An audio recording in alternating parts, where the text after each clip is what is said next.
Hello, good morning सगळ्यांना. सकाळचे वाजलेले आहेत 9 आणि घरातली सगळी कामं उरकून मी आलेली आहे आता मेडिकल शॉपमध्ये आणि तिथली ही क्लिनिंग माझी सुरू झालेली आहे.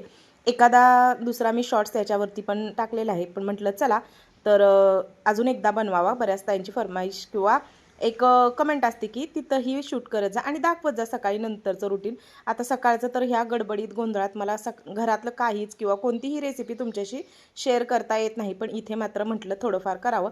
आज शनिवारचं आहे हे शूट, तर शनिवार असतो आमचा गावचा बाजार आणि बाजार म्हटलं की शॉपमध्ये पण बऱ्यापैकी गर्दी असते, सगळंच असतं. त्याच्यामुळे जरा लवकर उघडते आणि मी घरातलं पण सगळं लवकर आवरून येते. आणि आज छान अशी साडीसुद्धा वेअर केलेली आहे, कारण म्हटलं बाजार असला की बाजारातही जायचं असतं, घरातली कामंही झालेली असतात आणि मग सगळंच आवरलं आहे, मग नवीन साडी नेसायला काय हरकत नाही. सगळं बघा फर्निचर वगैरे पुसून घेतलं, झाडू वगैरे सगळं मारून घेतलं आणि आता थोडा वेळ निवांत बसलेले आहेत. आणि अशाच छोट्या छोट्या शॉर्ट्ससाठी आपल्या चॅनलला नक्की सबस्क्राईब